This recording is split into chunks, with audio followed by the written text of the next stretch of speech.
একটা প্রতিষ্ঠানের রেজাল্ট দেওয়ার জন্য যদি 3 দিন লাগে মাত্র 11,000 ভোটার, তাহলে 18 কোটি মানুষ আমরা এই দেশে বাস করছি। যদি নির্বাচন হয়, রেজাল্ট দিতে আমার মনে হয় 5 বছর লাগবে।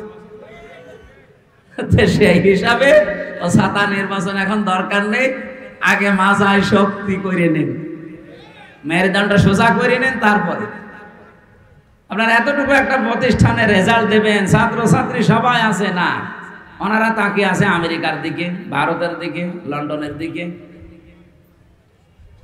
আমি বাকিটা নাই বললাম। অন্য দল থেকে যারা প্রার্থী হয় তাদের লাভ আছে। আমার আসনে যিনি চেষ্টা চালাচ্ছে, তিনি ঘোষণা দিয়েছে যে আমি 50 কোটি টাকা খরচ করব, তাও এই আসন আমার লাগবে। কি ভাই, আপনার এত কেন খরচ করা লাগবে? 50 কোটি টাকা যদি আপনি খরচ করেন, আমার মনে হয় আপনার 5 বছরে 500 কোটি টাকা আপনি কালেকশন করবেন।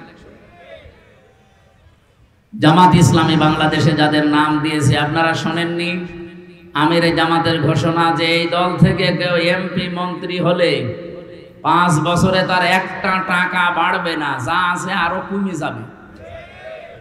এই ঘোষণা বাংলাদেশের কোনো দল দেওয়ার সাহস রাখে না, পারবেও না। দিলে রাখলেই হবে, খালি ঘোষণা দিলে রাখা লাগবে না। জামাত ইসলামী বাংলাদেশে রাখতে পারে, তার প্রমাণে 1 বছর 1 মাস এদের বিরুদ্ধে একটা চাঁদাবাজির মামলা নেই, ধর্ষণের মামলা নেই।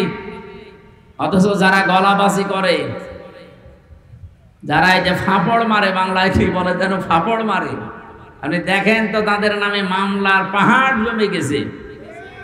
খালি পেছনের শক্তি থাকার কারণে কিছু হচ্ছে না। এর জবাব জনগণ কিভাবে দেয় তার প্রমাণ ডাকসু আর জাকসু। আমার মনে হয় কারো যদি লজ্জা থাকে, ওর তো অন্তত লজ্জাই মরে দেওয়ার কথা। আশা করছি তাদের হুঁশ ফিরবে। এরপরও যদি হুঁশ না ফেরে, মনে করতে হবে হুঁশ বলে আর কিছু নেই। সুতরাং উনি পদপ্রার্থী না, উনি হচ্ছে নমিনি। জননেতা জনাব ডাক্তার আব্দুর রহিম সরকার দামাত বারকাতুহুমুল আলিয়া, এতদিন পর্যন্ত আপনাদের ভেতরে উনি গড়ে উঠেছিলেন, বেড়ে উঠেছিলেন। আপনারা নিজেরা জবান খুলে বলবেন তো, ওনার ভেতরে এ পর্যন্ত কোনো দুর্নীতি পেয়েছেন?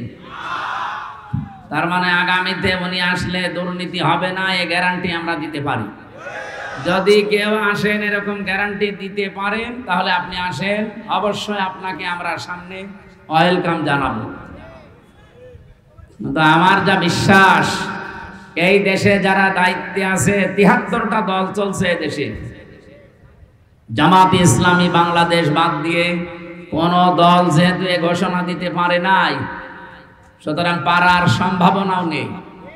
আর অন্য কোন দল যদি ঘোষণা দেয় যে আমার দল থেকে এমপি মন্ত্রী হলে তার 1 টাকা 5 বছরে বাড়বে না, কোন দল থেকে দেশে এমপি দাঁড়াবে না, শেষে আমরা ওই বিনা ভোটে পাস হয়ে যাব।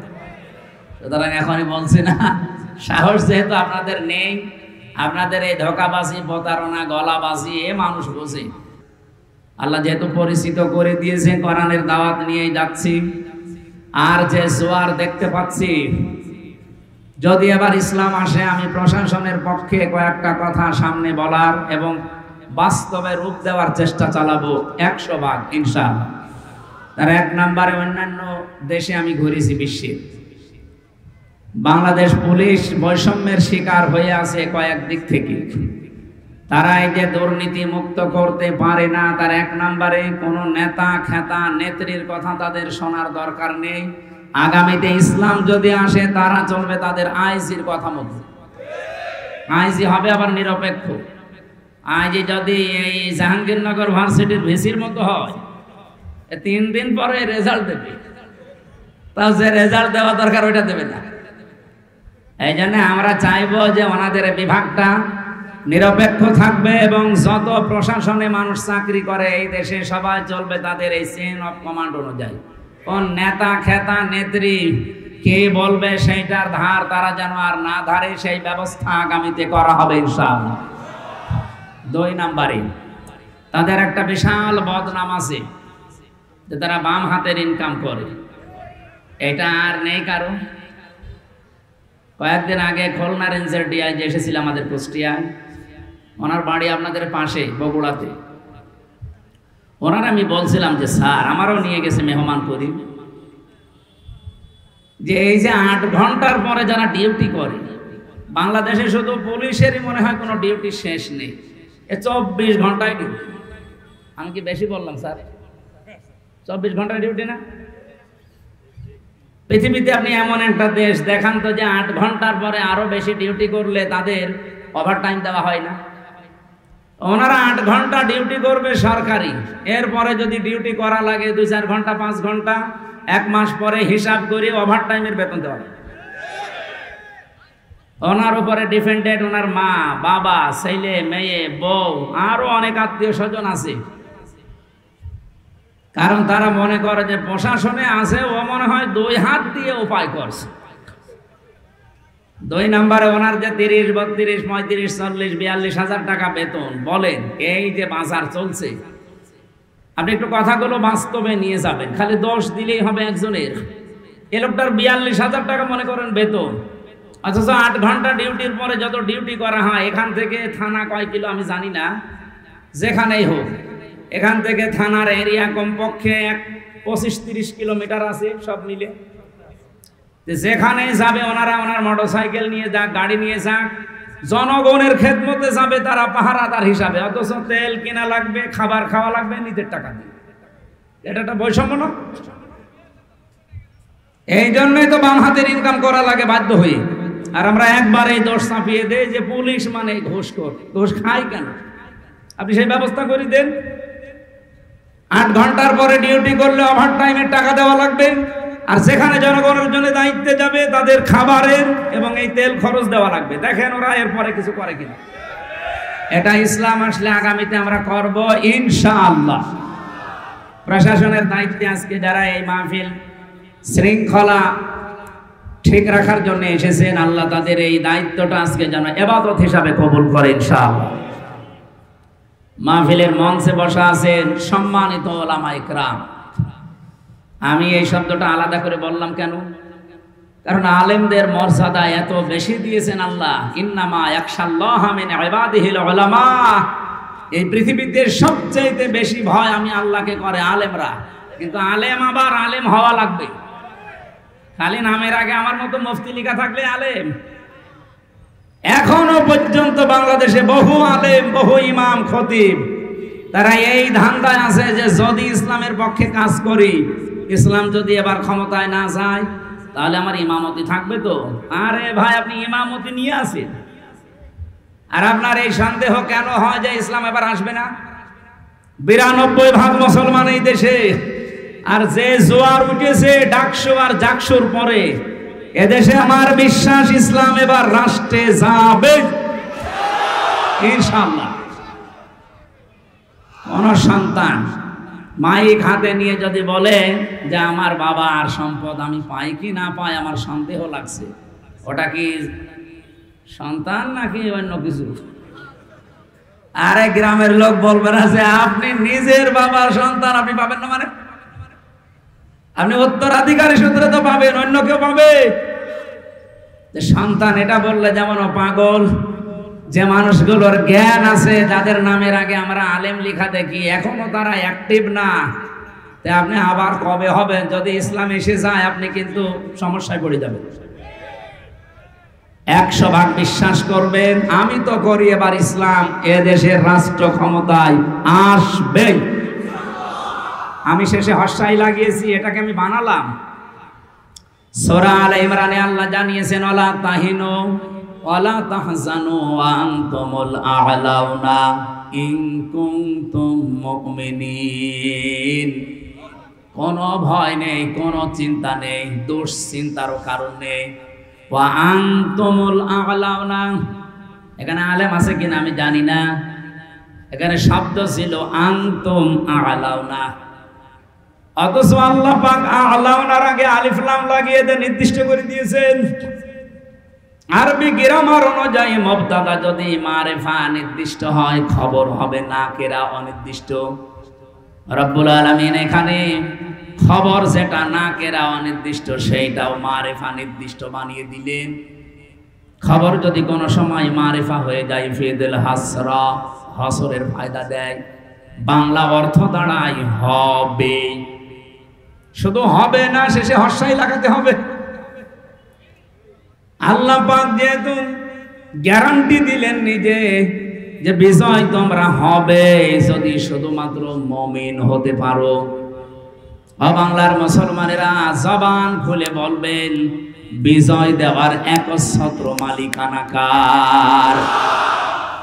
মুমিন হওয়ার দায়িত্ব কার? আল্লাহ মুমিন হবে, আর আপনি কি করবেন? হ্যাঁ, না হয়নি ভাই। আল্লাহ তো মুমিন আছে, ওনার নামই তো মুমিন। সুতরাং আপনাকে মুমিন হওয়ার শর্ত লাগিয়েছে আল্লাহ। যদি এবার আমরা সত্যিকারের মুমিন হতে পারি, মাস্ট বি আল্লাহ তার কথা রাখবে। নাকি আল্লাহ এরকম যে সকালে এক কথা আর বিকালে আর এক কথা বলে?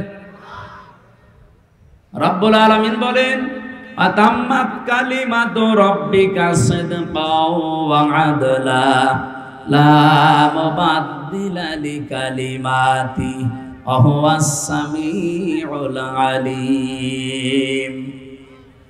সূরা আনআমের 115 নম্বর আয়াতের ভেতরে পাবেন 8 নাম্বার পারার প্রথম নাম্বার পৃষ্ঠার 11 নাম্বার লাইনে আছে। যত তাফসীর আমি পড়েছি আয়াত নিয়ে, আমার কাছে এই তিনটা বিষয় ধরা পড়েছে। আল্লাহ পাক বলেন, হে নবী, আমি যে কালাম পাঠালাম এর প্রত্যেকটা কথা সত্য। 2 নম্বরে সিদক ওয়া আদলা, এটা ন্যায় ইনসাফ দিয়ে পরিপূর্ণ। 3 নম্বরে আমার কোরআনে আমি যা বললাম কিয়ামত পর্যন্ত কোনো পরিবর্ধন নেই। যা বলেছি ওটা হবে। এই জন্য আমরা এত সাহস নিয়ে বলতে পারছি এবার ইসলাম জায়গা মতো যাবে ইনশাআল্লাহ। এই জন্য যারা এখনো দদুল্লামার অবস্থায় আছেন যে জমি বাবার পাই কি না পাই, এ ধান্দা কি ভালো? আপনি তাহলে মনে হয় অন্য কারো সন্তান। বাংলাদেশের বৈধ নাগরিক আমরা, 92% মানুষ আমরা এখানে মুসলমান। এবার আপনি 100% বিশ্বাস নিয়ে বাড়ি যেতে পারেন। যেভাবে জোয়ার উঠেছে, ঝড় উঠলে ঝরা পাতাগুলো আকাশে ওঠে। এবার ঝড় উঠেছে, অবশ্যই এই ঝড়ে কেউ কেউ যারা আমরা পড়ে আছি নিচে, আমাদেরকে আল্লাহ উপরে তোলার জন্য এই ঝড় সৃষ্টি করে দিয়েছে। জাহাঙ্গীরনগর বিশ্ববিদ্যালয়ে মুসলিম শব্দ পর্যন্ত বাদ দেওয়া হয়েছিল। ইসলামী সাবজেক্ট যে কয়টা ছিল, কেউ পরিচয় দিলে তাকে হত্যা করা কোনো ব্যাপারই না, এরকম জায়গা ওইটা। অথচ সেখানে আজ নারায়ে তাকবীর আল্লাহু আকবার ধ্বনি উঠতেছে। এটা একটা আশ্চর্য না? এতগুলো কাজ আল্লাহ যখন করে দিচ্ছে সামনে রাখছো চক্ষু যাই আছে, আমার মনে হচ্ছে আল্লাহ সবগুলোতে বিজয় দেবে ইনশাআল্লাহ। দল মত জাতি বর্ণ ধর্ম নির্বিশেষে, যেহেতু গোবিন্দগঞ্জ নাম শুনলে বোঝা যাচ্ছে এখানে অন্য ধর্মের লোক আছে, এজন্য সবাইকে নিয়ে আমরা আল্লাহর দরবারে শুকরিয়া জানাচ্ছি, যেহেতু তাদেরও মালিক আল্লাহ। তাদের মালিককে গত পরশুদিন আমার কুষ্টিয়ায় অনুষ্ঠান ছিল। পরশুদিন না কালকে কি বার? শুক্রবার ছিল। জুমার নামাজ পড়ে আমি ওদের যে কেন্দ্রীয় মন্দির, ওই মন্দিরে গিয়েছিলাম। ওখানকার যিনি কেন্দ্রীয় মন্দিরের সভাপতি, সবার সাথে কথা বলার পরে প্রায় 100 ঘর হিন্দু আছে ওই পাড়াতে। ওনারা আমাকে আশ্বস্ত করেছে যে আবার আপনাকে আমরা ভোট দেব, কিন্তু আমাদের যে দাবিগুলো আছে আমরা যেন আতঙ্কে না থাকি, এইটা আপনারা দেখবেন। আমরা গ্যারান্টি দিয়েছি যে ইসলাম যদি আসে এই দেশের কোন ধর্মের মানুষ আতঙ্কে থাকবে না ইনশাআল্লাহ। আপনার ধর্ম আপনি পালন করেন, আমার দাওয়াত দেওয়ার দরকার আমি দেব। কি কথা বলেন না কেন? সুতরাং দলমত নির্বিশেষে যারা এসেছেন, আসেন আমরা আমাদের মালিক যিনি সত্যিকারের মালিক তার দরবারে শুকরিয়া আদায় করি, বলেন আলহামদুলিল্লাহ। এই পৃথিবীতে আল্লাহ যখন খুশি হয় কারো উপরে, এই এদিকে তাকান, এখানে একটু নড়াচড়া কম করুন। আমরা একটা ক্লাস করব ঘন্টাখানিক, থাকবেন তো? এ পৃথিবীতে আল্লাহ যখন কারো উপরে খুশি হয় তখন তার বাড়িতে আল্লাহ কন্যা সন্তান পাঠায়। তাহলে যাদের মেয়ে আছে আপনি বিশ্বাস করতে পারেন যে আল্লাহ আপনার উপরে অন্তত খুশি হয়েছে। মেয়ে হলে খুশি হয় আল্লাহ, কিন্তু যার মেয়ে হয়েছে এই লোকটা নারাজ, এরকম মানুষ নেই? আপনাদেরকে আহ্বান জানাচ্ছি, আল্লাহ যে কাজ করতে পেরে উনি খুশি, আমরা ওই কাজ পেয়ে খুশি কিনা বলেন তো? আজকে থেকে আর রাগ করবেন না। আপনি জান্নাত পাবেন কি পাবেন না সে গ্যারান্টি কিন্তু আপনি নিজেও দিতে পারেন না। পারেন না? কিন্তু আমি গ্যারান্টি দিতে পারি, যার মেয়ে বাড়িতে একটা মেয়ে আছে, যদি 3টা দায়িত্ব পালন করতে পারেন মাস্ট বি আপনি একটা জান্নাত পাবেন। না, আমারও ভুল হয়েছে। একটা জান্নাতের কথা আমি কোরআন আর হাদিসে পাইনি। কোন মানুষ যদি পৃথিবীতে একটা মেয়ে লোকের জন্য 3টা কাজ করে আল্লাহ তাকে জান্নাত দেবেন, এই কথা পেয়েছি। কিন্তু যত জায়গায় আপনি জান্নাতের বর্ণনা দেখতে পাবেন কোরআনে, আপনি দেখবেন অধিকাংশ জায়গায় আল্লাহ বহু বচন দিয়েছেন।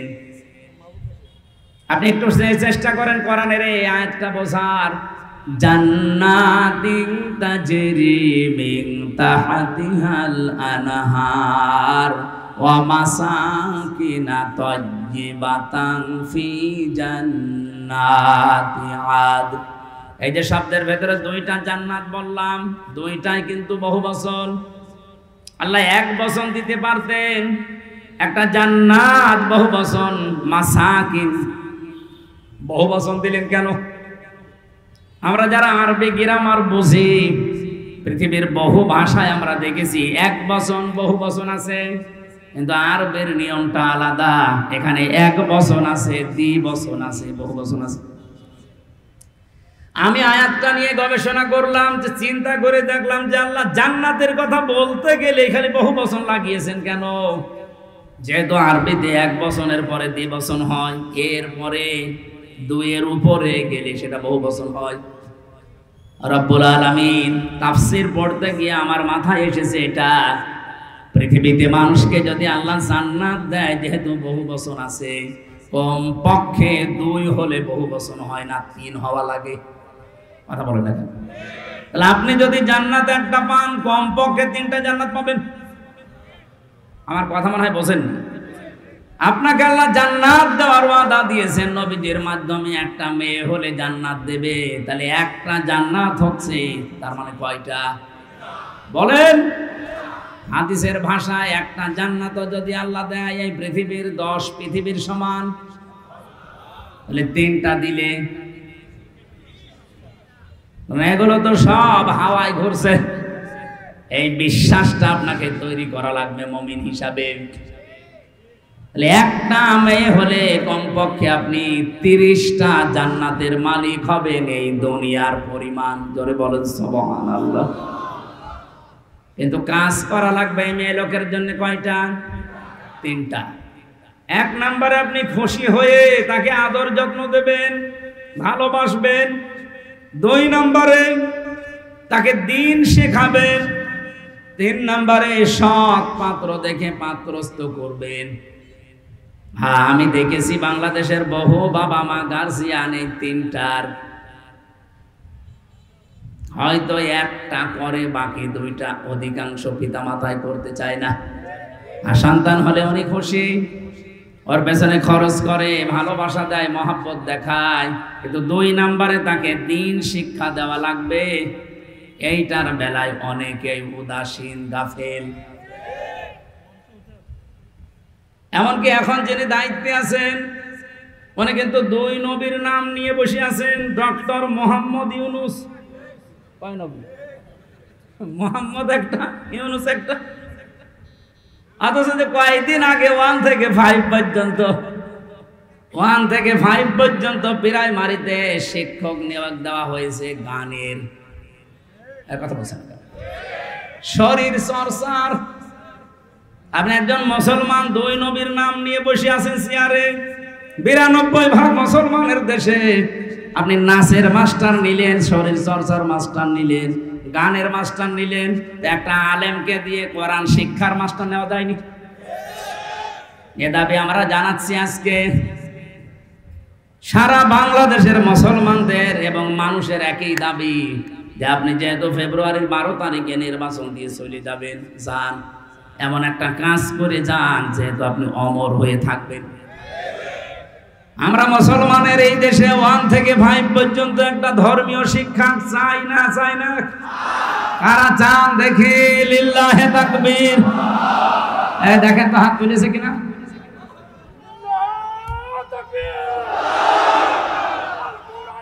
আলহামদুলিল্লাহ। আমাদের এই দাবি যদি ডক্টর মোহাম্মদ ইউনূস পর্যন্ত, আমি জানি যে যাবে, কারণ কত ফেরেশতা বসে আছে দেখেন, এই যে কিরামান কাতিবিন না, পৌঁছিয়ে দেবে জায়গা পর্যন্ত।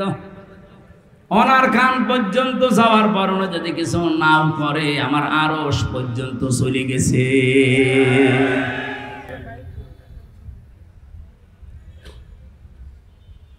হযরত ইব্রাহিমের পক্ষে একটা ব্যাঙ ছিল, শুধু প্রসাব করেছিল।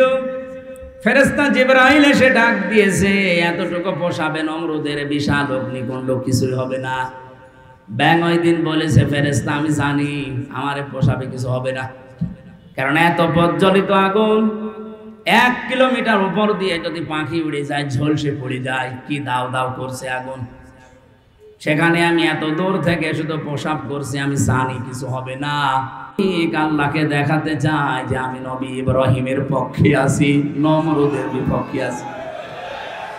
আল্লাহ তার এই কথাটা এত বেশি পছন্দ করেছিলেন, ওই দিন থেকে আইন পাশ হয়ে গেছে, কিয়ামত পর্যন্ত যত ব্যাঙ দুনিয়ায় আসবে, ব্যাঙের পোষা পাক।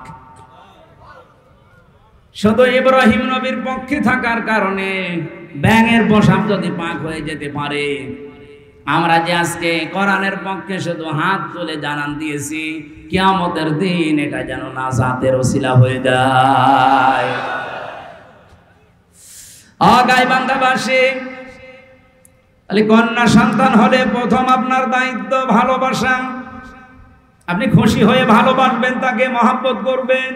2 নম্বরে দিনের শিক্ষা দেওয়া, কিন্তু সে পরিবেশটা যদি নষ্ট করে দেওয়া হয়, তো শিক্ষা দেব কোথায়? সবাই তো আর মাদ্রাসায় ছেলে মেয়েকে দেয় না, কথা বলছেন না কেন? স্কুলে দেন। মুসলমানের দেশে স্কুলের সিস্টেমগুলো এই করেন, 1 থেকে 5 পর্যন্ত পড়লেও যেন ইসলামের মৌলিক নিয়ম নীতিগুলো অলরেডি জেনে ফেলে, এরকম ব্যবস্থাটা করে দেন। আর সেইটা এখন কিন্তু সময়। আগে যারা ছিল, আমি নাম নিতেও ঘৃণা করি, এই জালেমা মহিলার, ওরা 1 থেকে 5 পর্যন্ত পড়ার পরে একটা ছেলে বৃত্তি পরীক্ষা দেয়। আমি নিজেও বৃত্তি দিয়েছি, এরপরও 8এও বৃত্তি পরীক্ষা আছে। 100 মার্কের কোরআন আর হাদিস ছিল আগে, আমি নিজে পরীক্ষা দিয়েছিলাম। এতে 15.5 বছরে জালেমা যাদের দায়িত্ব দিয়েছিল, এই শিক্ষামন্ত্রী নামে কলঙ্ক, এই নাস্তিকগুলো 1 থেকে 5-এ পড়ার পর বৃত্তি পরীক্ষা দেবে, 100 মার্কের কোরআন হাদিসের শয়তানরা তুলে দিয়েছে। আমরা চাই ওটা আবার পূর্ণবহাল করা হোক। কথা বলেন না কেন? আরে মানুষ পরীক্ষার ছলে হলেও পড়ে, ওটা যদি সিলেবাসে না থাকে, ও তো আস্তে আস্তে সবই ভুলে যাবে। গত বছর আমি জেল থেকে বের হওয়ার পরে একটা মাহফিলে এসেছিলাম, এই যে পাশের জেলা নীলফামারী। নীলফামারীর একটা থানা আছে কিশোরগঞ্জ, ওখানে একটা বৃদ্ধাশ্রম আছে, দেখতে গিয়েছিলাম। যে দেখে এদিকে 25 জন মা, এদিকে 25 জন বাবা, মুরব্বী সব বসে আছে। যেই কয়জনের সাথে কথা বলেছি, সবগুলো হাওমাও করে কাঁদছিল। এক মহিলা আমার হাত চেপে ধরে, মুরব্বী মানুষ, বলছে, বাবা আমার 3টা ছেলে মেয়ে, সব বিদেশে থাকে, কিন্তু আজকে আমি এখানে পড়ে আছি এই বৃদ্ধাশ্রমে। বললাম, আপনার কি মনে হয় এখানে পড়ে থাকার কারণে বলেন তো? উনি আমার 2টি কথা বলেছিলেন। 1 নম্বরে প্রথম দোষটা আমার, 2 নম্বরের দোষ আমার পুত্রবধূর। প্রথম দোষ আমার এই 3টা ছেলে মেয়ে সব হায়ার এডুকেটেড, অনার্স মাস্টার্স করা, সব বাইরের দেশে থাকে। আমি তাদেরকে দ্বীনের শিক্ষা, কোরআনের শিক্ষাটা ছোটবেলা থেকে দেইনি, এইটা আমার অপরাধ।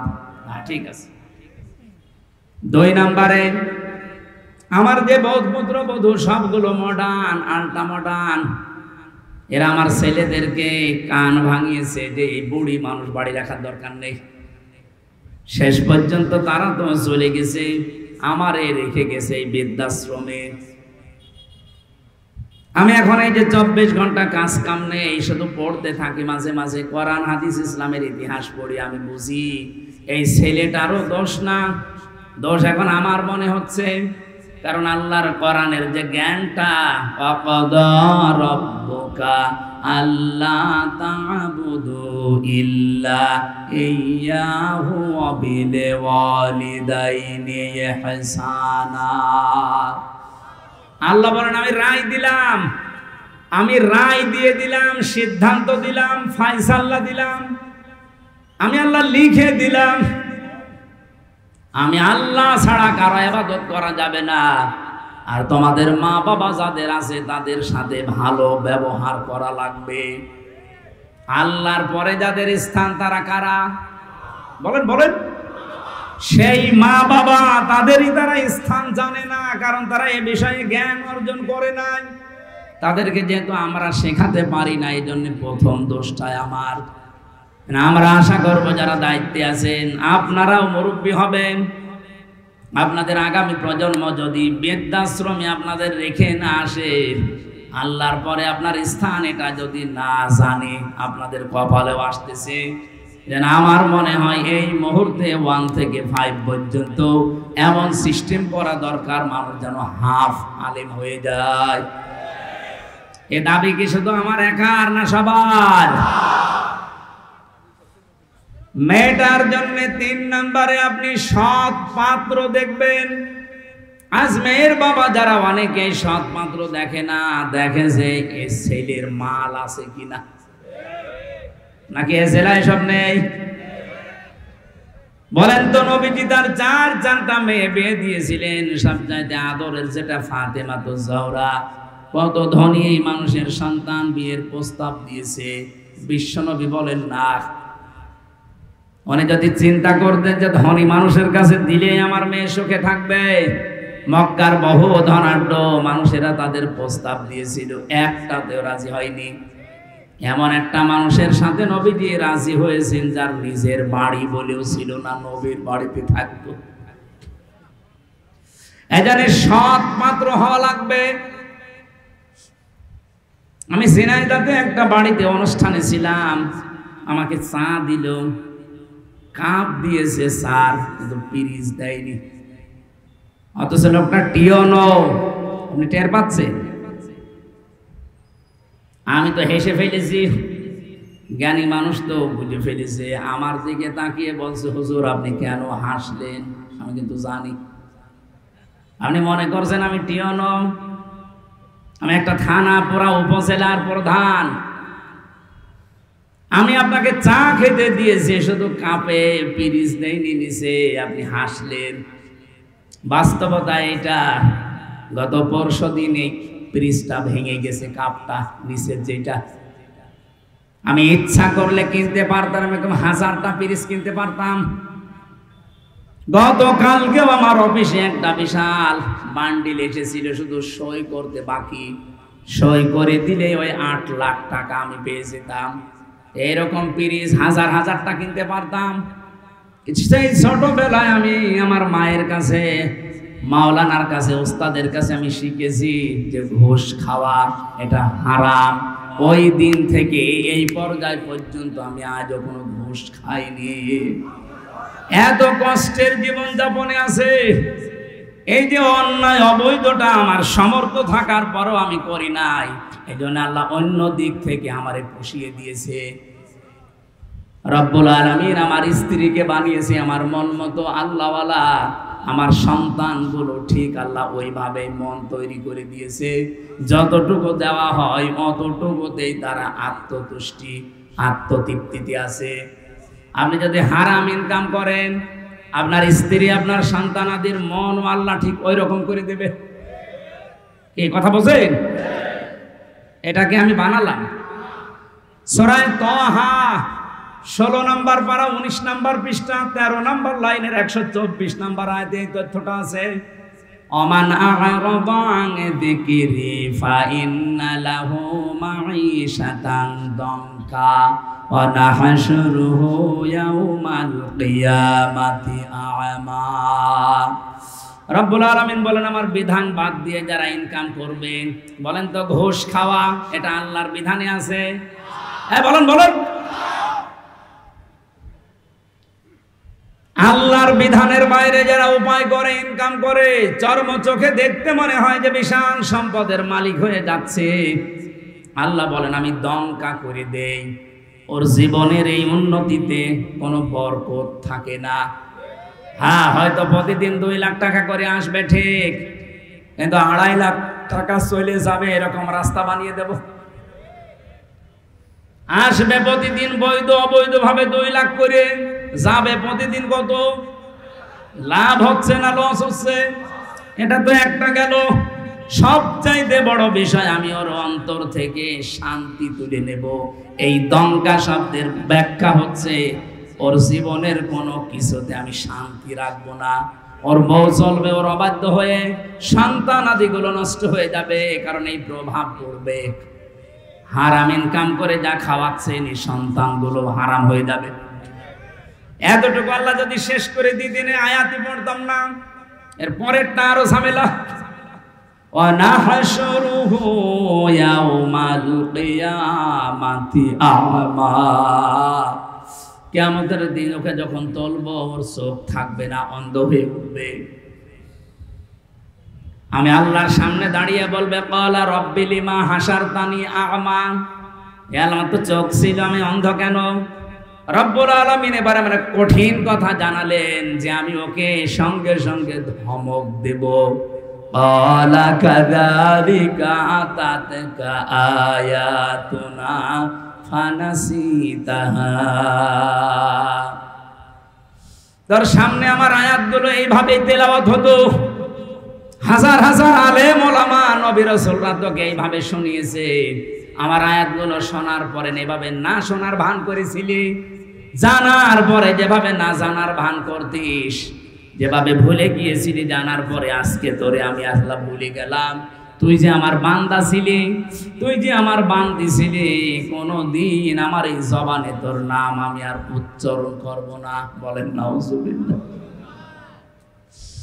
ও গাইবান্ধাবাসী, কিয়ামতের দিন যদি আল্লাহ আমাকে না ডাকে, আমার নাম ধরে তার জবানে, আপনার নাম ধরে যদি কিয়ামতে আল্লাহর ডাক না দেয় যে তোর নাম আর কোনোদিন উচ্চারণ হবে না, যা।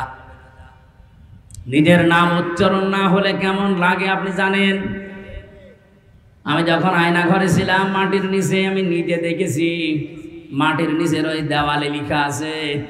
কেউ কেউ এই নখ দিয়ে বড় বড় নখ হয়ে যায়, খুশিয়ে খুশিয়ে এই দেওয়ালের সাথে লিখেছে যে ভাইরা এই যে নাম্বার লিখেছি, কেউ যদি বাইরে যেতে পারেন এই নাম্বারে যাবেন, যে এই নামের মানুষটা আজও বেশি আছে। মানুষটা পড়ে আছে আজ 8 বছর 10 বছর 14 বছর পড়ে আছে, কেউ জানে না। আমার সাথে যারা ছিল 7 বছরের মানুষ আমি পেয়েছি, পাগলের মতো হয়ে গেছে। এত বড় বড় চুল, তার মানে 6 মাস 1 বছর পরে তাদের চুল কেটে দেয় কোনো কায়দায়। আমি তো অল্প দিন ছিলাম, এই জন্য আমার অত কিছু হয়নি। ওর নাম যে কি, লোকটা নিজের নাম পর্যন্ত ভুলে যায়, কারণ কেউ তারে ডাকে না। নিজের নামই দুনিয়ার এই জমিনে কেউ না ডাকলে কত আফসোস লাগে, কত দুঃখ লাগে, কত কষ্ট লাগে নিজের ভেতরে। আল্লাহ পাক বলেন কিয়ামতের দিন তোর নাম আমি আমার মুখ দিয়ে আর কোনো দিন উচ্চারণ করব না। তুই যে আমার বান্দা ছিলি, তোকে আমি বানিয়েছিলাম, আমি ওটা ভুলে যাব। আয়াতটা পড়ার পরে আমার সবচাইতে বেশি টেনশন হয়, ওয়াকাযালিকা লিয়াউমা তুমসা দিয়েছেন আল্লাহ, জীবনেও আপনার নাম আর উচ্চারণ হবে না, ওই শেষ। আমার তো মনে হয় এরকম বহু মানুষ দুনিয়াতে আমরা আছি যারা আল্লাহর বিধানকে বাদ দিয়ে এই পৃথিবীতে উপায় ইনকাম এগুলো করছি, দেদারছে। আশা করছি এই মাইকের আওয়াজ শোনার পরে এই মানুষগুলোর জীবন থামবে। আল্লাহ যেন তৌফিক দাও মানুষকে, বলেন আমিন। কন্যা সন্তান হলে যে দায়িত্বগুলো পালন করা লাগে, এগুলো যদি সত্যি আমরা করি, আল্লাহ যেহেতু খুশি, উনি জান্নাত দেওয়ার ঘোষণা দিয়েছেন। মেয়ে যাদের আছে, আল্লাহ কমপক্ষে যেন 3টা জান্নাতের মালিক তাকে বানান, আমিন। দ্বিতীয় নম্বরে হাদিস হচ্ছে, আল্লাহ যদি ওই লোকটার উপরে আর একটু খুশি হয়, তখন তার বাড়িতে আল্লাহ মেহমান পাঠায়। যদি আর একটু বেশি খুশি হয়, তখন তাকে রোগ ব্যাধি দিয়ে একটু পরীক্ষা চালায়। যদি আল্লাহ আর একটু বেশি খুশি হয়ে যায়, সর্বশেষ তখন ওই এলাকায় আল্লাহ বৃষ্টি নাজিল করে। সিস্টেম অপর পৃষ্ঠায় দেখুন, রব্বুল আলামিন বলেন, এটা হাদিস মুসলিম শরীফ, এই পৃথিবীতে আমি আল্লাহ যদি কারো উপরে রেগে যাই, তার 1 নম্বরে তাদের উপরে যে মানুষগুলো দুনিয়ায় যৌতুক খায়। এদেশে তো যৌতুক নেই। যৌতুক এটা মানবতার সাথে মহা কৌতুক। আমি এ কোরআন হাতে নিয়ে গ্যারান্টি দিতে পারি, এবার যদি ইসলাম যায়, বারবার তো মেয়ে লোককে আমরা পাঠিয়েছি, 2 মহিলা এটার একটাও করে নাই। ইসলাম যদি এবার যায়, সর্বপ্রথম যৌতুক নামে এই কৌতুককে ঝাঁটা পিটা করে বিদায় করা হবে।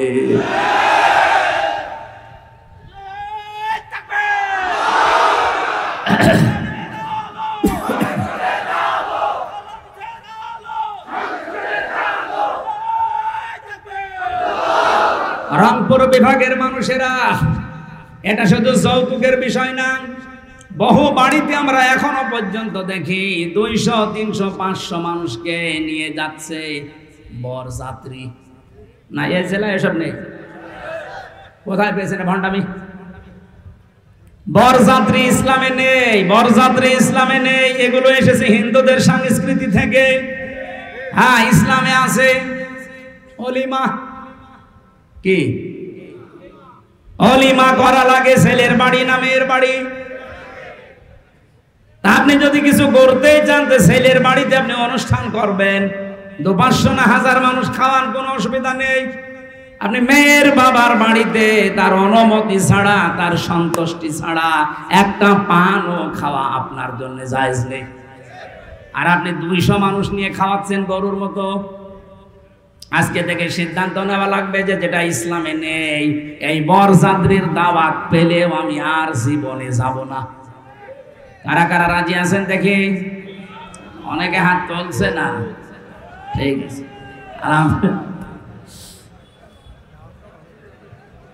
এখানে যারা বিয়ে করেছেন সত্যি করে বলবেন, বিয়ে যারা করেছেন, অলিমা করেছেন, কারা কারা হাত তোলেন তো? আন্দাজ হাত তুলছেন না? ওসি সাহেব হাত তুলতে পারিনি, তার মানে উনি অলিমা করিনি, বরযাত্রী নিয়ে গেছে। সিস্টেম হয়তো জানতো না, আগামীতে এই সিস্টেম বাংলাদেশে থাকবে না। এদেশে যদি মেয়ে বিয়ে করতে চান, আপনি বিয়ে করে নিয়ে এসে অলিমা করবেন ছেলের বাড়িতে। যৌতুকের টাকা না খেয়ে আমার মনে হয় পায়খানা করে খেয়ে ফেলা ভালো। হ্যাঁ, কারণ পায়খানা খেলে মাত্র একটা গুনাহ হবে, কবিরা গুনাহ। আর যৌতুকের টাকা যারা নেন, ডবল গুনাহ হবে, একটা কবিরা আর একটা জুলুমের গুনাহ।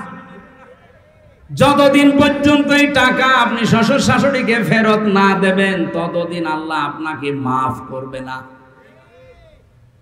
বেশি বললে আবার আমিও ঝামেলায় পড়ে যাব, কারণ আমি একটা সাইকেল নিয়েছিলাম, এটা ফেরত দেওয়া লাগবে।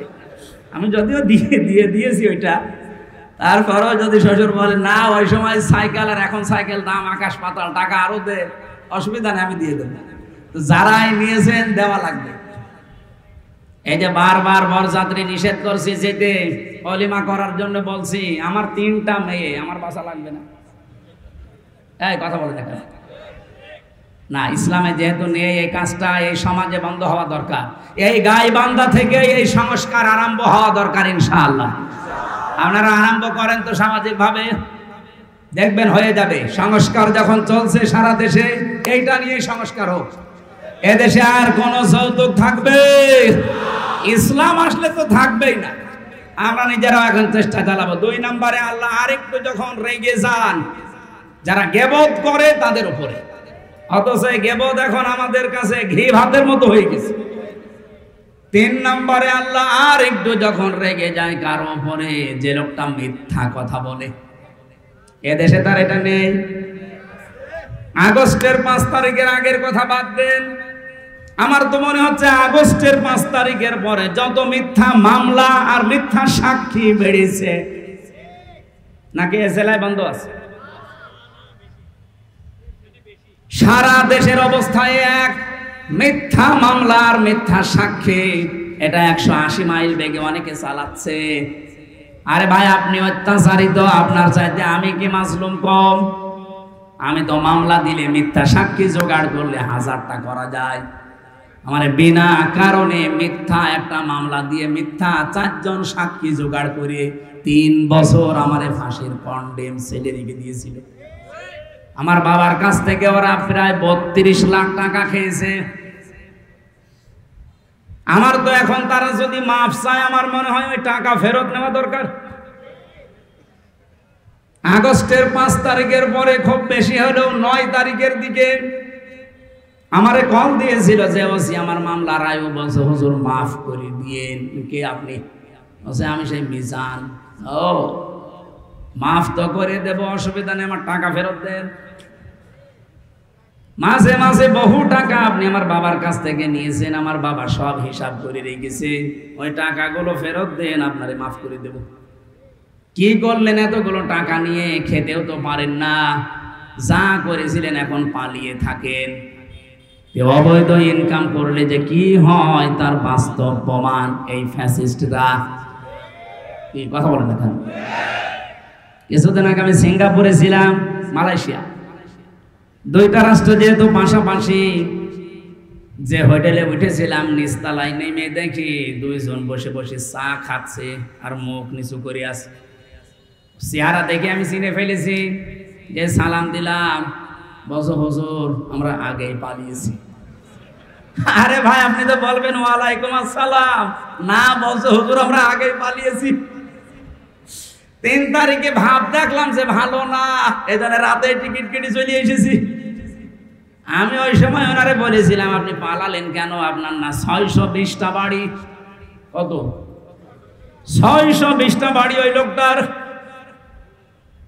ওরা সাহেব পাড়া বানিয়েছে মালয়েশিয়ায়, সিঙ্গাপুরে ফ্ল্যাট নিয়েছে, কানাডায় ওরা বানিয়েছে, লন্ডনে বানিয়েছে বেগম পাড়া, বিভিন্ন দেশে তো আছেই, বাংলাদেশেও বহু জায়গায় তাদের বাড়ি।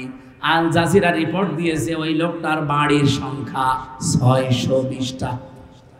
আল্লাহর কি ইশারায় একটা বাড়িতেও থাকতে পারে না, হোটেলে থাকে। আমি বললাম আপনি বাইরে বের হতে পারেন না, সব সময় এখানে পড়ে থাকেন। হুজুর বাইরে যাব, কোন আশায় যাব? 20 লাখ বাঙালি থাকে মালয়েশিয়া, আমারে যদি দেখতে পায় পিটিয়ে ভর্তা বানিয়ে ফেলবে, এজন্য বাইরে যাই না, খালি এখানে আর নিচতলায় আসি মাঝে মাঝে চা খাওয়ার জন্য।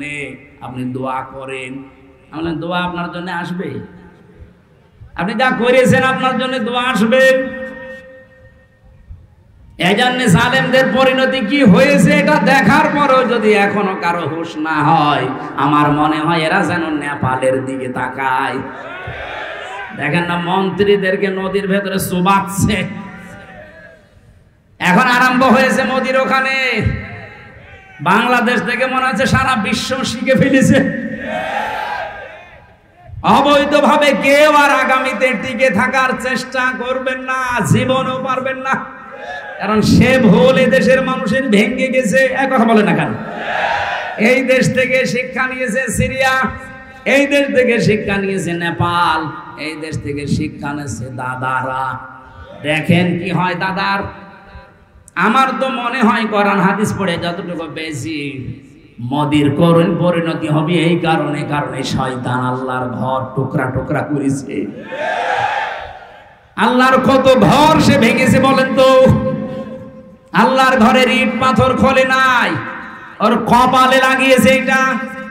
দেখেন কি টুকরা টুকরা হয়। আল্লাহ পাক বলেন ইন্নাহুম ইয়াকিদুনা কায়দা ওয়া আকিদু কায়দা ফামাহিলিল কাফিরিনা আমহিলুহুম রুয়াইদা। পৃথিবীর মানুষেরা বিভিন্ন ষড়যন্ত্র চক্রান্ত করে, তখন আমি ঢিল দেই। ঢিল দিতে দিতে এমন পর্যায়ে পৌঁছায়, ও জায়গায় যাবার পরে ওর আর ফিরে আসার কায়দা থাকে না। যেমন ফেরাউনকে, ওকে আল্লাহ সুযোগ দিয়েছিল, ওই সময়ও যদি নদীর পাশে থেকে ফিরে আসতো তাও বেঁচে থাকতো, অন্তত এই করিম পরিণত হতো না। ওর বৃদ্ধি এত বেড়েছিল, ফেরেশতা জিবরাইলকে আমার আল্লাহ একটা ঘোড়া দিয়ে পাঠিয়ে দিয়েছিলেন, মেয়ে ঘোড়া, মাদি ঘোড়া। ফেরাউন যেটা চড়েছিল ওটা টাট্টো ঘোড়া। ওর সামনে যখন এসে লাফ দিয়েছে, এই পুরুষ মানুষের মতো এই ঘোড়াও দিয়েছে লাফ। মাঝখানে যাবার পরে যেভাবে করেন পরিণতি আপনারা বিভিন্ন তাফসিরে শুনেছেন। রব্বুল আলামিন বলেন, মানুষ অন্যায় করতে করতে যখন দেওয়াল পর্যন্ত চলে যায়, ওকে আর ফিরে আসার সম্ভাবনা থাকে না। এজন্য আমাদের যখন সময় আছে, এই মিথ্যা মামলা, মিথ্যা কেস থেকে, মিথ্যা সাক্ষী থেকে যদি আগামীতে এই বাংলাদেশে বাঁচতে চান, দলমত দেখা যাবে না, সবাই মিলে ইসলামকে সংসদে পাঠাতে হবে। সবাইকে আহ্বান জানাচ্ছি, আসেন ইসলামকে পাঠান। আপনিও নিরাপদে থাকতে পারবেন, আমিও নিরাপদে থাকতে পারবো। গোবিন্দচন্দ্র পরামানিক, রাজবাড়ি বাড়ি, উনি সারা বাংলাদেশের হিন্দু মহাজোটের মহাসচিব। সেদিন ঢাকাতে আমারে বলছিল, মাওলানা, জামাত ইসলামী বাংলাদেশ যদি এবার রাষ্ট্রে আসে, আমার বিশ্বাস দেশের সব ধর্মের মানুষেরা নিরাপদে থাকতে পারবে। একটা হিন্দু মানুষ কথা বুঝে ফেললো, আর আপনার বুঝে আসে না। আপনি কোন ধান্দায় আছেন? ইসলাম না আসলে 54 বছর কি হয়েছে আপনি দেখেন না। কেউ কেউ চ্যাম্পিয়ন হয় দুর্নীতিতে, আর কেউ কেউ 15.5 বছরে কি করলো নিজের চোখের সামনে। আমার 33 বছর বয়স, 92 সালে আমার জন্ম। সেই হিসাবে আমি 33 বছরের ভেতরে 18 বছর থেকে যদি আমি ভোট দিতে আরম্ভ করতাম, 3 বার ভোট দিতে পারতাম, একবারও পারি নাই। তাহলে আগামীতে আমার একটা আশা, একটা শখ, একটু ভোট দেব, সেটাও দেখছি অনেকে এখন বন্ধ করার রাস্তায় আছে। এই কথা বলেন না কেন? আপনি বলেন, ডাকসুর মতো কয়েকটা ছাত্র, মাত্র 11,000, এই রেজাল্ট দিতে আপনার 3 দিন লাগে। কোন কারণে? আপনি যদি এত অ্যানালগ হয়ে থাকে, ডিজিটাল বাংলাদেশে আপনার মতো মানুষ বেশি হওয়ার দরকার নেই। আপনিও পথ ছেড়ে দিয়ে ভিক্ষা করে খান। 11,000-এর যদি এই অবস্থা হয়, 18 কোটি মানুষ যখন ভোট দেবে, বলেন কত বছর লাগবে গণনা করতে? 5 বছর পার হয়ে যাবে না? এজন্য এই পদ্ধতি যদি অব্যাহত রাখেন আপনারা, আগামীতে কোনো নির্বাচনই আর বাংলাদেশের মানুষ মেনেও নেবে না, দেবেও না। কারণ এই নির্বাচন হচ্ছে, সে আগের মতো আবার সেই 9 সাল নাকি 8 সালে হয়েছিল না, এরপরে 14 সাল, এরপরে 18 সাল, এরপরে 24 সাল, যা হয়েছিল আবার যদি ওই রকম হয়, আমরা আশা করছি যারা দায়িত্বে আছে তাদের কোমর যেন সোজা থাকে। কাকে ভয় পান আপনি? এতগুলো মানুষের রক্তের উপরে বসে আছেন, আপনার বিবেকে কিছু বলে না? 2732 জন মানুষের জীবনের উপর আপনারা বসে আছেন। কঠিন সিদ্ধান্ত নিয়ে অটল থাকা দরকার আমার মনে হয় যারা দায়িত্বে আছে। বাংলাদেশে 1628 জন মানুষ এখন আছে, ওসি সাহেব সহ। এই মানুষগুলোকে হযরত ওমরের মতো যেদিন আমরা দেখতে পাবো, এই বাংলাদেশটা মিনি জান্নাত হয়ে যাবে ইনশাআল্লাহ। আল্লাহ পাক একেবারে সর্বশেষ যখন সবচাইতে বেশি রাগান্বিত হয়ে যায় কারো উপরে, যখন দেখে লোকটা সুদ খায়। এদেশে তো সুদ নেই। হ্যাঁ, এদেশে হয়তো ব্যাংকিং ব্যবস্থায় যে সুদগুলো অনেকে করেন না, কিন্তু এই যে টাকা ছেড়ে রাখেন, টাকা আসে, 1000 টাকা দিয়ে রাখলে 100 টাকা করে মাসে মাসে বেশি দেয়। এই সিস্টেমে আছেন কারা দেখি তো, বলেন লিল্লাহি তাকবীর। যদি কেউ করে থাকেন, আশা করছি আপনি এই অন্যায়টা ছেড়ে দেন, নয়তো আপনি নামাজও পড়েন, মায়ের সাথে জিনাও করেন। একটা নিকৃষ্ট শব্দ এটা। সন্তান যত খারাপ হোক, বলেন তো মায়ের সাথে জিনা করা এটা সম্ভব? হ্যাঁ বলেন। অথচ হাদিসে এটা যারা সুদ খায়, 1 টাকা পরিমাণেও যারা সুদ খায়, ওজনে একবার দুইবার না, মায়ের সাথে 33 বার জিনা করে। আল্লাহ তুমি আমাদের দেশের মানুষকে এই মহা পাপ থেকে বাঁচাও। আরো জোরে বলেন। তাহলে মুসলিম শরীফের হাদিসের বাক্য ছিল 4টা কাজে আল্লাহ খুশি, আর এই 4টা কাজে আল্লাহ বেজার। যেগুলোতে আল্লাহ খুশি আমাদেরকে এই কাজগুলো দুনিয়ায় করার তৌফিক দেন, যেগুলোতে নারাজ আল্লাহ ছেড়ে দেওয়ার সুযোগ দেন। বলেন আমিন। আমার তেলাওয়াত কিন্তু আয়াত সূরা আরাফের 26-27 আমরা 2টা আয়াত পড়েছি। আলোচনার বিষয় ছিল মানব জাতিকে শয়তানের প্রথম হামলা এবং তার পদ্ধতি কি ছিল। এই পৃথিবীতে শয়তানের যত টার্গেট, সর্বপ্রথম টার্গেট ছিল এই যে আয়াতে আছে। রব্বুল আলামিন বলেন, ইয়া বানি আদম কদ আনজালনা আলাইকুম লিবাসা।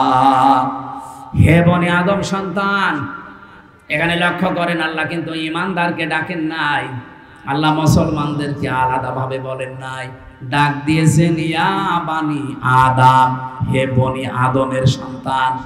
বলেন তো অন্যান্য ধর্ম যারা মেনে চলে ওলা বনি আদম সন্তান কিনা? বলেন বলেন। তার মানে অন্য ধর্মের লোক যদি আশপাশে থাকেন, সে আপনি হিন্দু হন, খ্রিস্টান হন, বৌদ্ধ হন, যারা আছেন সবাইকে আল্লাহ ডাক দিয়েছেন, কারণ সবার মালিক কে? বলেন বলেন। ওরা হয়তো বাপ দাদার কথা মানতে গিয়ে সরাসরি বলতে পারে না আল্লাহ, কিন্তু মনের ভেতরে এটা ওদের আছে। বিপদে পড়ে দেখবেন তখন কিন্তু আল্লাহ ছাড়া আর কোনো ভগবানের নাম মনে আসে না। কথা বলেন। আমার বরিশালে ছিলাম ছোটবেলায়, যেতাম তখন নৌকায় ব্রিজ ছিল না, হঠাৎ দেখে একটা ঝড় উঠেছে। আমরা তো পড়ছি লা ইলাহা ইল্লা আনতা সুবহানাক। পাশে আমার দেখে এক দাদা হিন্দু আর দাদি, ওরা বলছে লা ইলাহা ইল্লাল্লাহ। কি গো, চেহারা দেখে তো মনে হচ্ছে অন্য ধর্মের লোক। কালেমা পড়েন, মুসলমান হয়েছেন? বলছে না। পড়েন কি করে? বলছে যে ঝড় উঠেছে এ কালী দুর্গার কাজ না, আল্লাহ লাগবে। মানে সবার মনের ভেতরে আল্লাহ একজন আছে, কিন্তু বাস্তবের খাতিরে অনেকে বলতে পারে না। আল্লাহ যেহেতু সবার মালিক, সবার রব, এই জন্য উনি ডাক দিয়েছেন ইয়া বানি আদম, হে বনি আদমের সন্তানেরা, কদ আনজালনা। এলাকায় কি বিড়ির ফ্যাক্টরি আছে? অনেকের বিড়ির নেশা লাগে, তো ওই যশোর এলাকায় গেলে বিড়ি আছে, একটু পরে দেখে উঠে যে বিড়ি খেয়ে আবার আসে। এরা আবার বিড়ি খেতে যাচ্ছে।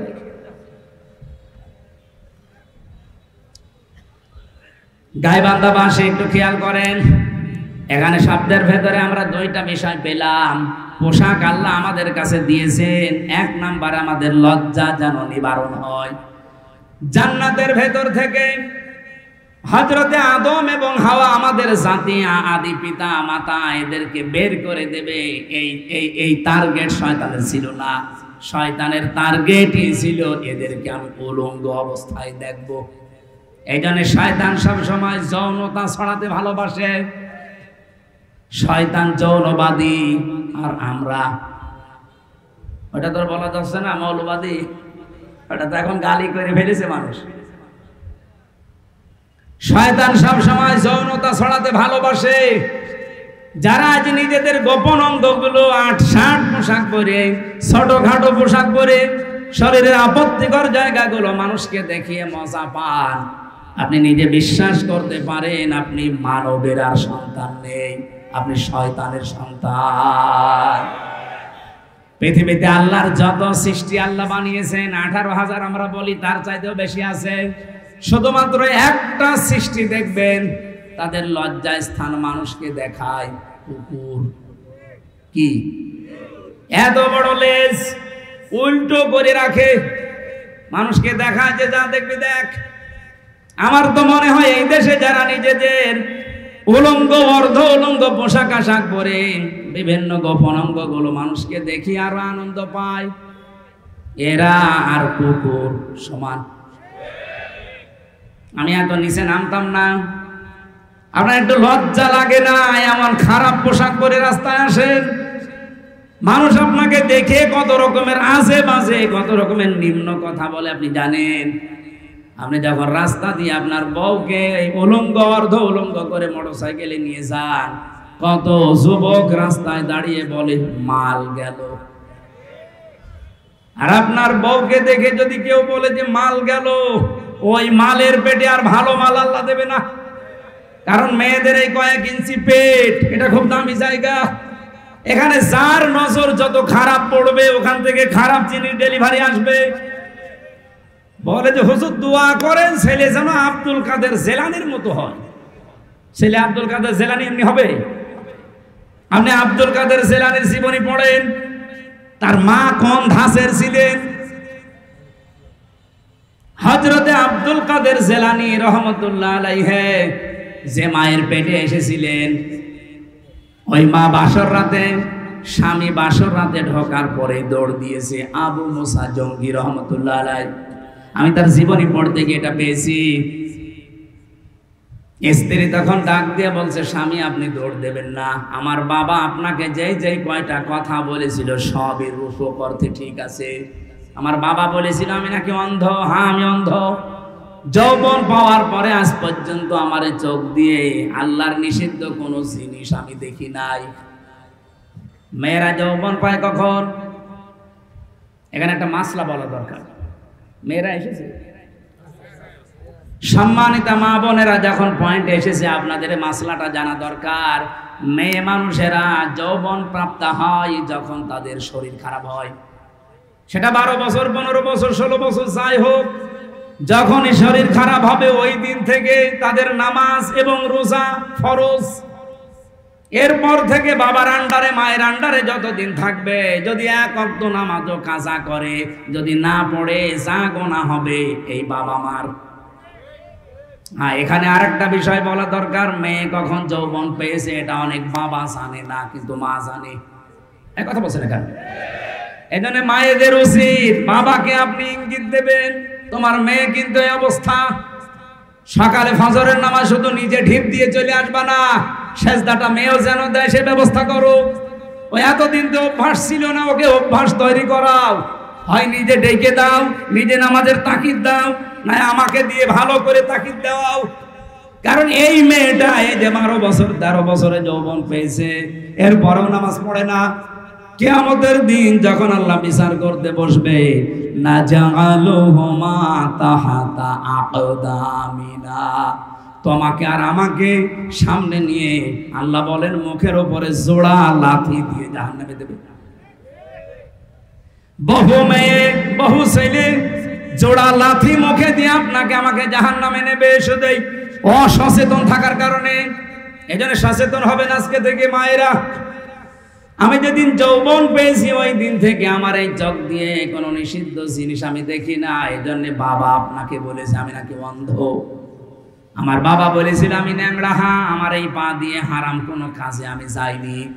বাবা বলেছিল আমি কালা, হ্যাঁ আমার এই কান দিয়ে আমি আজ পর্যন্ত কারো গীবত শুনিনি। বাবা বলেছিল আমি বোবা, আমার এই মুখ দিয়ে হারাম কোনো কথা আমি বের করি না। এই যে এতগুলো কথা শোনার পরে এই বংশে এসেছিল, এই মায়ের পেটে এসেছিল হযরতে আব্দুল কাদের জিলানী। 6 বছর মাত্র বয়স হয়েছে তার। ওনার পুরা জীবনী আমি পড়েছি। ওনার মা নিয়ে গেছে মক্তবে, ওস্তাদ বলছে এই বলো আলিফ। উনি বলছে হুজুর আলিফের অর্থ কি? আলিফের কোনো অর্থ হয় না। উনি ওই দিনই বলেছিল ওস্তাদ আলিফের যদি অর্থ না হয় ও জিনিস আমি পড়ি না। কারণ যে জিনিসের অর্থ নেই ওই জিনিস পড়ি আমি করব কি? আপনি আমাকে অর্থ শেখান। উনি বলছে তুমি জানো আলিফের মানে? হ্যাঁ জানি।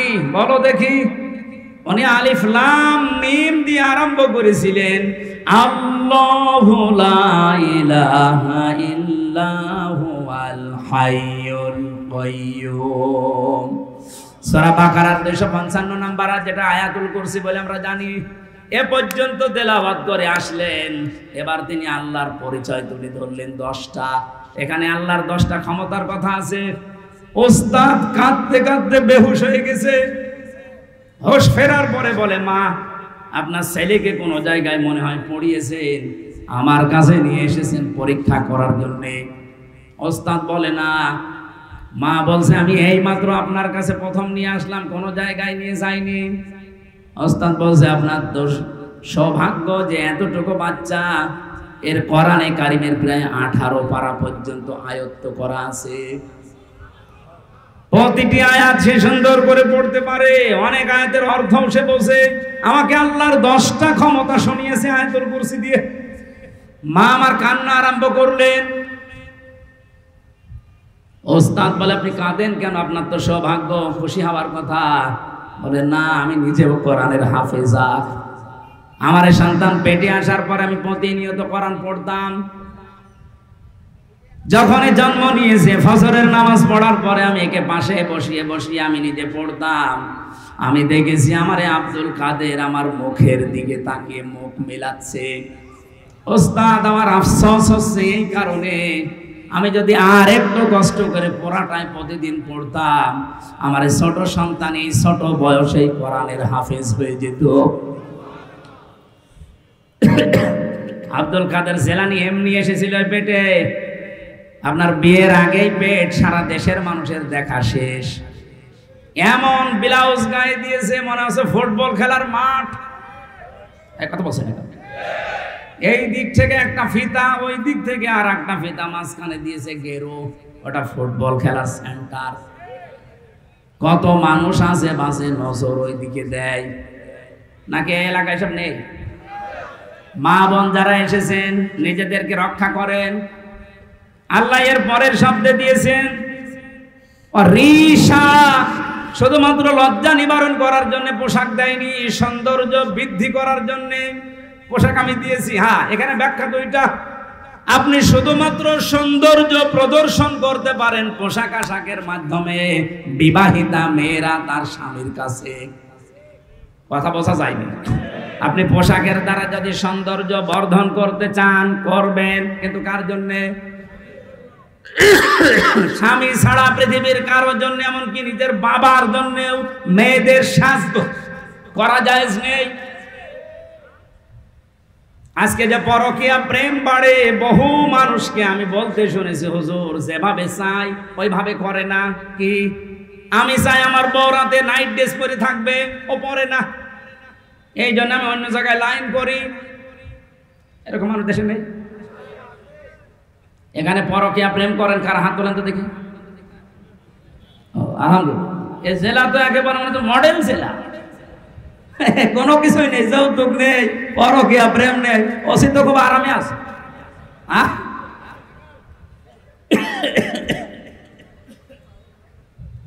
না, মেয়েদের কিছু উদাসীনতার কারণে হাজারো স্বামী খারাপ হয়ে যাচ্ছে। এরা যে কল দিয়ে বলে, একেবারে মিথ্যা হলে তো বলতো না। সম্মানিত মা বোনেরা, এই রিশার ব্যাখ্যা যেটা আপনি কিন্তু ধরা পড়ে যাবেন। আশা করছি আপনি একটু অ্যাক্টিভ হবেন এই ব্যাপারে। লিবাসুত তাকওয়া যালিকা খায়র। আল্লাহ বলেন সর্বোত্তম পোশাক হচ্ছে তাকওয়ার পোশাক। প্রশ্ন আসতে পারে, তাকওয়ার আবার পোশাক হয়? হ্যাঁ হয়। তাকওয়ার পোশাক কি? এখানে যদি প্রশ্ন করা হয় 100 জনের 98 জন বলতে পারবেন না। লিবাসুত তাকওয়া যালিকা খায়র। আল্লাহ বলেন তাকওয়ার পোশাক সর্বোত্তম। কি এটা জানো? তাকওয়ার পোশাক হচ্ছে আল্লাহর নির্দেশ এবং আদেশ, নিষেধ এবং আদেশগুলো নিজের জীবনে সেট করা। এটা একটা পোশাক। এই পোশাকটা আমাদের দেশে নেই, এমনকি পরিবেশও নেই। একজন মানুষ যেই পোশাক পরবে, সে পোশাক পরে টিকে থাকার মতো জায়গাও এই দেশে নেই। ওসি সাহেব চেষ্টা করছে বাঁচার, উনি বাঁচতে পারছে না। ওনার উপরে এমন আল্লাহর ওলি বসে আছে যে ওনাকে খারাপ হতে বাধ্য করে। আমি কি বেশি বলে ফেললাম? এরকম জায়গা দেশে নেই।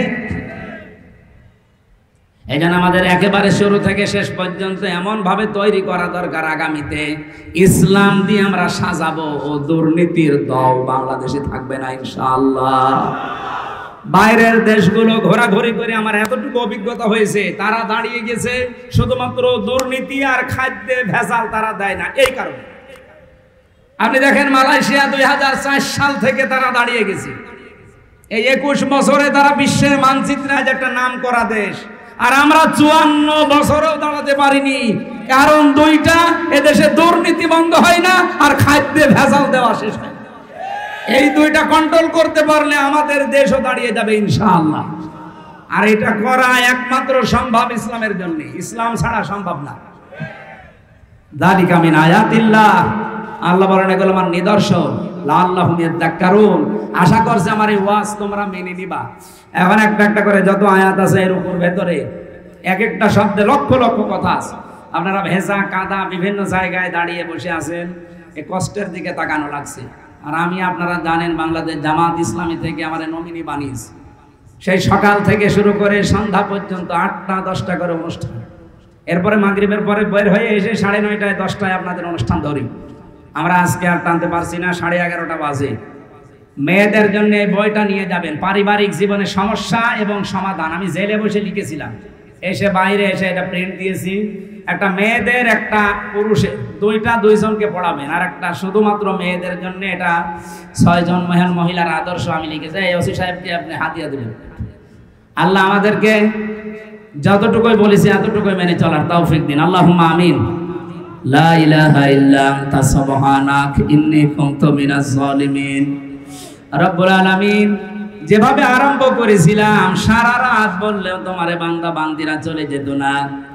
দিনের বেলায় বৃষ্টি হওয়ার কারণে জায়গাটা ভিজে গেছে, কাদা মাটি। এখানে অনেক কষ্ট করে সেই আসর থেকে বসে আছে কোরআনের জন্য যারা এত পাগল, এই মানুষগুলোর দিকে তাকিয়ে হলেও দেশে কোরআনের আইন জারি করে দাও।